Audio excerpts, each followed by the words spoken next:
今日我哋繼續嚟學習詩篇。詩篇除咗係詩歌集之外咧，都係古代以色列人將佢哋自己嘅詩詞、佢哋嘅祈禱寫低落嚟嘅記錄。咁經文裏邊詩篇66章16節咁講：我要宣講神為我靈魂所作嘅事情。咁古代人咧，將佢哋開心嘅事情咧寫低落嚟，成為詩篇一部分。將佢哋唔開心嘅嘢、可以改進嘅嘢都寫低落嚟，成為詩篇嘅一部分。咁佢哋慢慢會發覺到，原來咧佢哋奉耶穌基督嘅名向天父祈禱，聖靈就會俾佢哋一個正面良好嘅感覺，點樣去進步嘅。咁就會一步一步咁樣。我哋睇翻我哋嘅詩篇，古代人詩篇，佢哋發覺到，如果嗰啲人真係記錄嘅時候咧，佢哋嘅生命會更加豐盛、多姿多彩同埋開心。咁學完之後咧，我哋嚟玩一個遊戲，就係將我哋嘅日記變成我哋嘅詩篇。咁點玩法咧？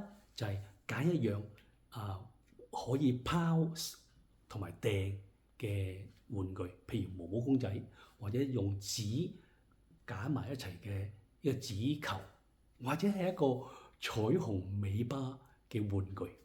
咁跟住咧，揀一個人咧係做接球人，譬如揀爸爸。咁爸爸咧就會將身體裏邊咧就掛住一個牌，寫住日記，代表住接受我哋生命記錄裏邊嘅祈禱文，開心嘢唔開心嘢擺喺日記裏邊。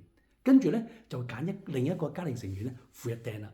咁佢掟之前咧就要講一樣嘢，佢好開心嘅嘢，譬如同屋企人家庭玩，同屋企人一齊唱歌，好開心。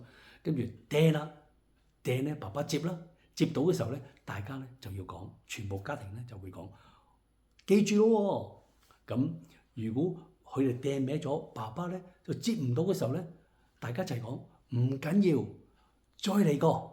咁嗰個人咧會接攞翻個球，再掟多次。咁意思即係話咧，我哋要想改進啲嘢咧，唔係一次改進嘅。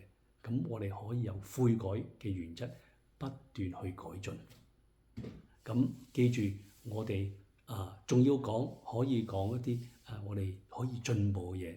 咁譬如我哋可以講我哋會早啲做功課，唔好做太遲功課。亦都可以講我同細佬爭玩具嘅時候咧，我俾佢玩先啦。咁講完之後咧，就掟啦。